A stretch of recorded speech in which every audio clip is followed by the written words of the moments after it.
Welcome to D2G. இன்றைக்கி இந்த வீடியோவில் நம்ம என்ன பார்க்க போகிறோம்னா 5 நிமிஷத்துக்கு மேலே படிப்பில் கவனம் செலுத்த முடியலையா, எப்படி கவனமாக படிக்கிறது, என்னென்னலாம் பண்ணால் படிப்பில் கவனத்தை கொண்டு வருது அப்படிங்கிறத நம்ம இந்த வீடியோவில் பார்க்க போகிறோம். வீடியோக்குள்ளே போகிறதுக்கு முன்னாடி நம்ம சேனல் எல்லோரும் மறக்காமல் லைக் பண்ணுங்கள், சப்ஸ்கிரைப் பண்ணுங்கள் அண்ட் கமெண்ட் பண்ணுங்கள்.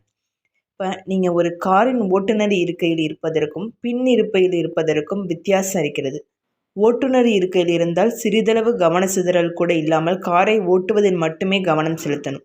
அதுவே பின்னிருக்கையில் நீங்கள் இருந்தால் எதை பற்றியும் கவலைப்படாமல் பொழுதுபோக்கு வேலைகளில் ஈடுபடலாம்.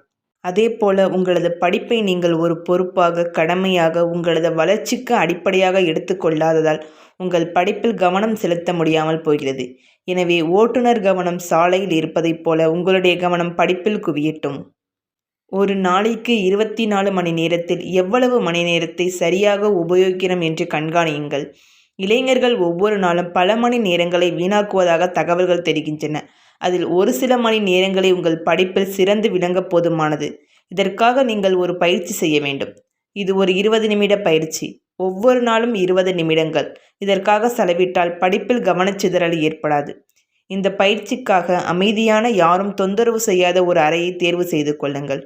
உங்களுக்கு தேவையான உணவு, தண்ணீர் ஆகியவற்றை எடுத்துக்கொண்ட பிறகு பயிற்சியை தொடங்குங்கள். இப்போது நீங்கள் தேர்வு செய்த அறைக்கு சென்று நீங்கள் என்ன படிக்க நினைத்தீர்களோ அந்த புத்தகத்தை மட்டும் எடுத்து செல்லுங்கள். இப்போது இந்த 20 நிமிடம் எதற்கும் செவி மடுக்காமல், மூளையை வேறு திசைக்கு மாற்றாமல் 20 நிமிடம் முழுவதும் படிப்பில் மட்டுமே கவனம் செலுத்துங்கள். சரியாக 20 நிமிடத்திற்கு டைமர் வைத்து பயிற்சி செய்யுங்கள். எந்த காரணத்தை கொண்டும் 20 நிமிடத்திற்கு அவ்விடத்தை விட்டு நகரக்கூடாது. வேறு எதிலும் கவனம் செலுத்தக்கூடாது. செல்பேசி, கணினியை கண்டிப்பாக அந்த அறைக்குள் அனுமதிக்கக்கூடாது. வீட்டில் உள்ளவர்களையும் யாரையும் வரவேண்டாம் என்று கூறிவிடுங்கள். முதலில் ஒரு சில நாள்கள் கடினமாக இருக்கும். இந்த பயிற்சியை தொடர்ந்து முயற்சித்தால் மாற்றத்தை நீங்களே உணர்வீர்கள். முதல் சில நாட்கள் கவனச்சிதறல் இருந்தாலும் தொடர்ந்து பயிற்சி செய்தால் கவனம் மேம்பட்டுவிடும். மணிக்கணக்கில் மேலோட்டமாக படிப்பதை விட 20 நிமிடங்கள் ஆழமாக படிப்பது அதிக பலனை தரும். அடுத்ததாக புதிய கற்றல் வழிமுறைகளை பின்பற்றுங்கள். சலிப்பை போக்கி கவனம் செலுத்துவதற்கான ஆர்வத்தை வளர்க்க வேண்டுமெனில் கற்றலில் புதிய வழிமுறைகளை கையாளலாம். உங்களுக்கு பிடித்த பாடத்தை முதலில் தொடங்குங்கள். அந்த பாடத்திலும் உங்களுக்கு பிடித்தமான தலைப்பை முதலில் தேர்வு செய்து படியுங்கள். அதை பற்றி உங்களுக்கு ஏற்கனவே தெரிந்திருந்தால் இன்னும் ஆர்வம் கூடும். இல்லையெனில் அந்த பாடத்தலைப்பு குறித்த வீடியோ ஒன்றை பார்த்துவிட்டு அதனை பற்றி மேலோட்டமாக தெரிந்து கொண்டு புத்தகத்தை திறக்கலாம். இது உங்களை படிக்க தூண்டும். மேலும் பாட புத்தகங்களை அலங்கரித்து கொள்ளுங்கள். உங்களுக்கு பிடித்த படங்கள் கொண்ட அட்டைகளை வாங்கி புத்தகங்களை அழகாக வைத்திருங்கள்.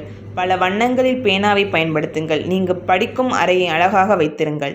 அடுத்ததாக உடல் ஆரோக்கியம். உங்கள் மனமும் சிந்தனையும் ஒரு சேர கவனம் செலுத்த வேண்டுமெனில் உடல் ஆரோக்கியமும் முக்கியம். சத்தான உணவுகளை உட்கொள்ளுங்கள். அதிகம் தண்ணீர் அருந்துங்கள். நொறுக்கு தீனிகள், துரித உணவுகளை தவிர்த்து காய்கறிகள், பழங்களை அதிகம் சாப்பிடுங்கள். உணவு குறைபாடு, சத்தில்லாத உணவுகளை சாப்பிடுதல் உடல் நலத்தை கெடுக்கும். உடல்நலம் கெட்டால் படிப்பில் கவனம் செலுத்த முடியாது. அடுத்ததாக தூக்கம். தூக்கம் என்பது மூளைக்கு கொடுக்கப்படும் உணவு. உடல் இயங்க பசிக்கும்போது சாப்பிடுவதைப் போல இரவு நேரத்தில் சரியாக தூங்க வேண்டும். 7 மணி நேர தூக்கத்தை உறுதி செய்து கொள்ளுங்கள். அடுத்ததாக உடற்பயிற்சி. உங்களது கவனம் செலுத்தும் திறனை அதிகரிக்க காலையில் எழுந்தவுடன் சிறிது நேரம் உடற்பயிற்சி செய்யுங்கள். உடற்பயிற்சி இரத்த ஓட்டத்தை அதிகரிக்கிறது. மூளைக்கு ஆக்சிஜனை எடுத்து செல்கிறது. இதனால் கவன சிதறல் தவிர்க்கப்படுகிறது. நினைவாற்றலும் அதிகரிக்கும். அதே போன்று சிறிது நேரம் தியானம் செய்தால் மனம் ஒருநிலைப்படும். இது கவனம் செலுத்தும் திறனையும் அதிகரிக்க செய்யும். இலக்குகளுடன் தெளிவாக இருங்கள். சில நேரங்களில் நம்முடைய கவனம் சிதறுகிறது என்றால் இலக்கு சரியாக நிர்ணயிக்கப்படவில்லை என்று அர்த்தம். உங்களுக்கு ஏற்றபடி ஒரு சிறிய இலக்கினம் நிர்ணயித்துக் கொள்ளுங்கள். உதாரணமாக, வரும் தேர்வில் 90% மதிப்பெண்கள் எடுக்க வேண்டும் என்று திட்டமிட்டு படிக்கத் தொடங்க வேண்டும். ஒரு பேப்பரில் அதை எழுதி உங்கள் அறையில் அடிக்கடி கண்ணில் படும்படி ஒட்டி வைத்துக் கொள்ளுங்கள்.